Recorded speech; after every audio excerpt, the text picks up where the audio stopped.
Hello, this is Breakfast with John Kay and Sally Nugent. And it's coming up to 6:30 on Monday morning. Thank you very much indeed for starting your week with breakfast. What have we got for you this morning? Well, the rickshaw rides again. We're going to be live with Matt Baker and his wonderful team as they prepare to set off on the annual fundraiser. They're live in Sunderland. We'll hear about the Gene Bank project to set up to future-proof Exmoor ponies.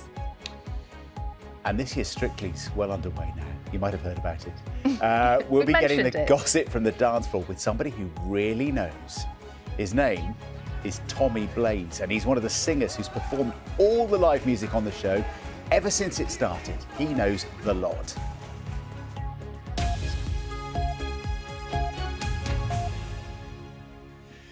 But first, as we await a statement from the Chancellor this morning, Labour is calling on the new Prime Minister to face MPs in Parliament after that series of U-turns, which has left her premiership in jeopardy. We are joined now by Pat McFadden, Shadow Chief Secretary to the Treasury. Morning to you, Mr McFadden. You join us as events, as ever, are moving fairly quickly, aren't they? I'm sure you've heard already the Chancellor is to fast-track today many billions of pounds worth of tax and spending measures from the debt plan, basically announcing them a fortnight earlier than expected. That's according to the report that we are running this morning. Just your reaction to these changes that will be coming today. Well, the fact that the Chancellor is having to bring forward measures that he didn't want to announce for another 2 weeks is evidence of the panic in government and evidence of just how much damage has been done by the mini-budget a few weeks ago. The reason he's doing this is because ministers are terrified about what happens when the markets open this morning, and that is testament to just how much chaos has been caused by Liz Truss since she became Prime Minister. He would say, though, that they have been listening, they are reacting, and they are now acting. Surely that's the right thing to do. She can't do it because she has no authority left. She was elected on the policies that were announced in the mini-budget 3 weeks ago. Which policies does she believe in now? The ones that she was elected on, or the ones that are now being forced on her by this situation? You can't just think about this in terms of what's happening today. Imagine a general election on that basis. Which policies would the Prime Minister be supporting? Her position is completely untenable. Would you, though, admit that you must at least welcome this change in approach? Look, anything that stops the damage is of course important, because people are paying the price for what the Prime Minister and the previous Chancellor did in terms of higher mortgage payments. The country is paying a price in terms of the undermining of trust in the UK economy as a safe place to invest. But the truth is that the people who did this, the people who caused all this damage, can't be the ones to fix it. They've run out of road. They lack the confidence of investors in the UK. They lack the confidence of the public, and the Prime Minister has got no authority to turn this round. We're talking about the Chancellor at the moment, and we have to deal with the facts on the ground, don't we? And the fact is that the Chancellor is looks very much like he's attempting to fix it.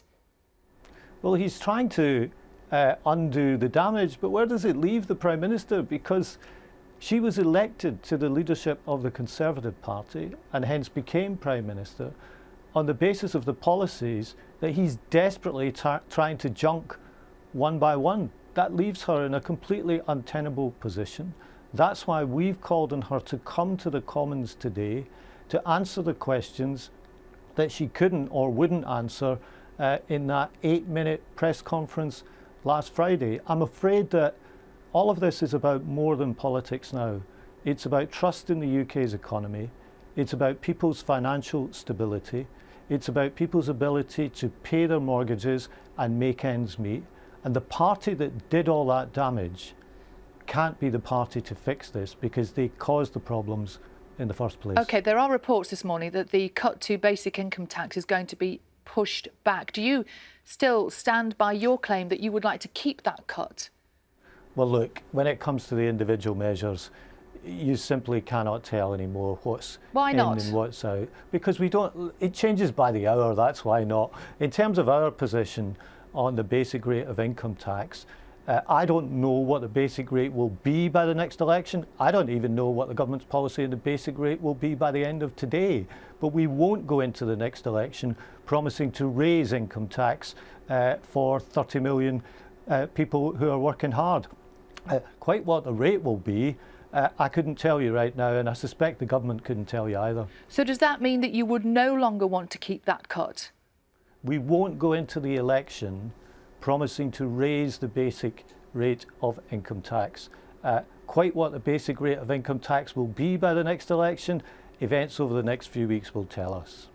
The new Chancellor suggesting that the cut is simply not affordable. How would Labour balance the budget? There'd be three principles to any Labour budget making in terms of the situation that we inherit, and it looks like if we were elected, we'd inherit a more difficult situation than might have been the case some months ago. First of all, restore financial stability. That's the key thing before the implementation of any policy. Secondly, restore the trust in the UK economic institutions that safeguard that stability, which have been trashed by the ideological recklessness of the government. And thirdly, make sure that you protect vulnerable people and that hard-working people don't pay the price for the Tories' mistakes. Those are the three principles that will inform Labour budget making. As to the exact numbers, they move by the hour right now, and so we will have to see what situation we inherit. But one thing's for sure, it looks like we are going to inherit, if we are elected, a more difficult economic situation because of the chaos that's been caused by the Prime Minister in recent weeks. Pat McFadden, thank you very much indeed. Pat McFadden, Shadow Chief Secretary to the Treasury. Fast-moving morning. It really is. I'm just trying to get my head around it. There's tons of speculation all over social media from economists and political experts and pundits and MPs about what Jeremy Hunt, the new Chancellor, might announce later today. There's a lot of speculation that he might delay that plan to cut the basic rate of income tax. It was going to be 20p to 19p, that might be delayed now till 2024. As soon as we have some clarity on that, we'll try and bring it to you. Clearly, he's trying to stabilise the markets and try to give some reassurance about Britain's financial situation, economic situation. Whether that will reassure them or whether it creates more turmoil, we will see as the day goes on, as the hours pass. Talking about turmoil, there was some turmoil at Anfield last night, wasn't there, Holly? You know what? It was always going to be a huge game, this. Yes. There was such a build-up to it. We're talking, of course, about Liverpool and Manchester City. And any other season, this would have felt like, you know, the match of the season, the two title contenders. In this case, I mean, Liverpool are sort of down, you know, in 11th, and Manchester City looking unbeaten this season. So I think maybe the tension was rather high, which led to a little bit of drama, both on and off the pitch. In fact, Jurgen Klopp didn't even make it to the end of the match. More on that in a moment. But in the end, it was Mo Salah's runaway goal, which was the difference between the two sides in a match, yeah, that was not without its fair share of drama, as Nesta McGregor reports.